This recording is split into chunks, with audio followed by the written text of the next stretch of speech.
You know, this is a very interesting event that nobody's really going to forget. One interesting thing is it seems that this is a very human thing for leverage buildup. This taking on of debt and ending up blowing up suddenly, it seems very human. Now, even though this has similarities to long-term capital management, what's interesting is the founders are running away. If you take a look at the capital connections, it's a lot of there's a lot of netting. And this is sort of the issue that people talk about when they're talking about contagion. And that's the thing with leverage buildup. And the issue here is that the founders are missing, and how this unfolds, I'm not quite sure. But it's not only Suzu and Kyle Davies. It seems there's other people like Doug Kwan. They're running away, it seems. We'll see how this unfolds, but something tells me this is not the end of this sort of behavior and actions. If you look at so many tethers that are happening here, it's a lot. And I think people might be more stronger towards decentralization, and centralized projects might have a little bit more stain, like the Blockfis and Fireblocks and whatnot. In any case, their investment in gaming is not as big as I thought, but maybe that will change for another Suzu. And when you have this sort of layers on investments and money tethers, things like this, the risk just continues, especially at a time we're in. Now, this obviously all happened when Luna collapsed, and that all started with Do Kwon. And, this is a very big event than most people think, because this is going to have an effect on the future crypto projects that are trying to survive and thrive. There's going to be a little bit more stain. And the interesting thing about long-term capital management and crypto is that this, I think, in my eyes, happened much more faster. It happened in a less time period. It took less time to actually have all of this unfold, which shows the nature, the speed of crypto, right? It's very quick. This flowchart shows the tether, how just one entity can just tether out throughout all of these other entities. And what's interesting is that they seem to be battling it out. There's a battle of narratives of where they are guilty and they need to go to jail, and then there's other narratives where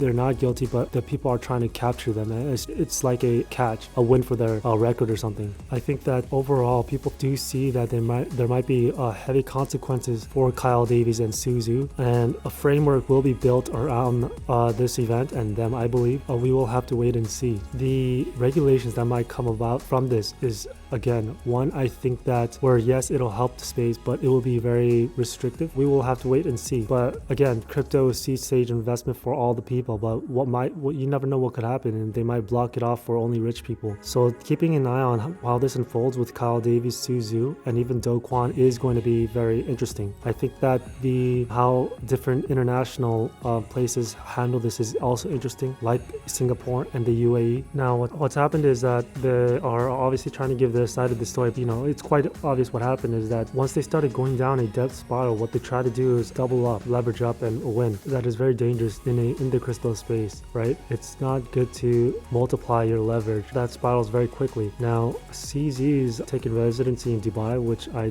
just found out, but it seems that Suzu and Kyle Davies are also trying to do that. That was the whole plan anyway. This is very interesting because the UAE and the US are quite friendly, but what's interesting is that the UAE is a place for a lot of people to go in the crypto space that has made a lot of money, even scammers and whatnot, and it seems that they are trying to wiggle their way in. But the criminal charges that are trying to take them to jail, Kyle Davies and Suzu apparently feel that a lot of it is misdirected or wrong, which is very interesting to say something like that, because the sort of actions that they were doing, it was highly questionable and very negligent. But the thing is, crypto doesn't have the laws like it does with traditional finance, so let's see how this unfolds. What is the audacity though for their wives to seemingly try and get not a little bit of money, like $500,000, but try to literally get double-digit $1 million is off the charts. To me, that behavior from their wives is just sort of sickening, because a bunch of people lost money, but they're trying to secure double-digit millions to buy a lot of luxury. It's not even,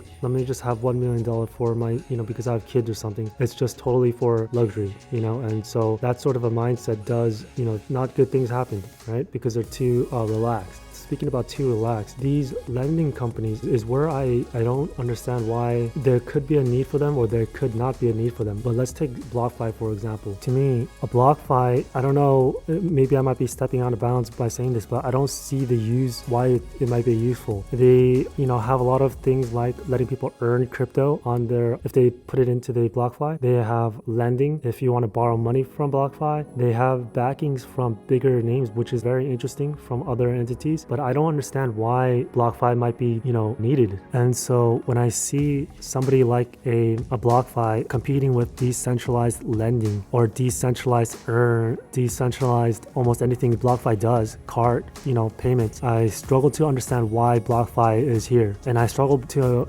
Zach Prince is somebody that supposedly had experience, supposedly knew what risk management was. But to me, BlockFi seemed stressed and they could have been just like Celsius. To me, in my eyes, there is no reason why BlockFi could have not been Celsius. They just had a little bit more luck in my eyes. I don't think it was prudent risk management. Like I said, just be wary about people that have supposedly experience and they're doing something, but what they're doing is like you're wondering why it's there. Something like Vault, for instance, it's a Indian-based lending company, kind of like BlockFi, but Indian version, where they came out and they were sort of not known to the West, but they quickly was stressed. They quickly struggled.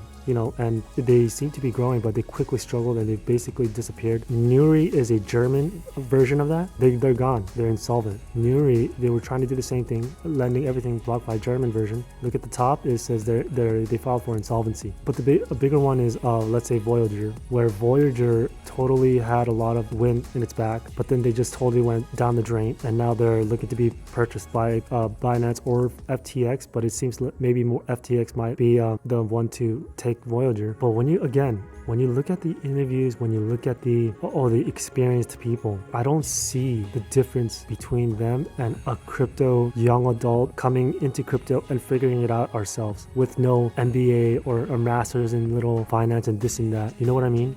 These people who have CFAs and whatnot, I don't know what, I place my bets on people who maybe don't have any of those degrees and they're just rock and rolling. You see all these interviews, all these great explanations, the way people talk, but the thing is, you have to understand that's not good to go by. That's not good enough. I'm sorry.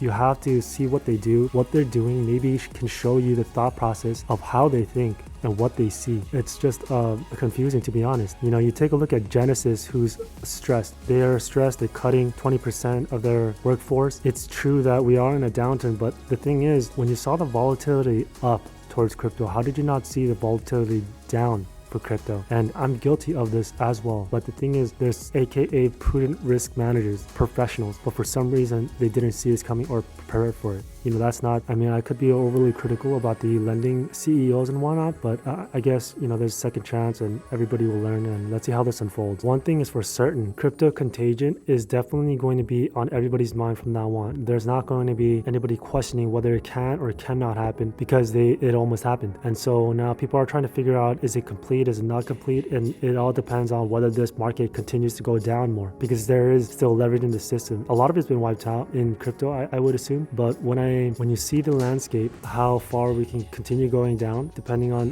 what your view is on the macro landscape, there is much more room for blowups. As we continue to go on, you can totally see regulations coming. They are going to use this as a jumping off board. This is the biggest treasure for traditional finance to take aim and really hammer in to shape the crypto industry that they want to shape with their CBDCs is going to be taking a stronger role. Atmosphere. You can see these sorts of conferences happening where they sort of challenge the more freer libertarian crypto ideas, and where they come out with why CBDCs are going to be the better option, why it is the more professional option because of the negligence in crypto space. Without CBDCs, traditional regulators and professionals, that sort of EU sort of framework, you're going to have these blow up at risk, and that's just too much risk for the good of all. These things show us the slide is so easy. How Kyle Davies and Suzu, how things unfold for them,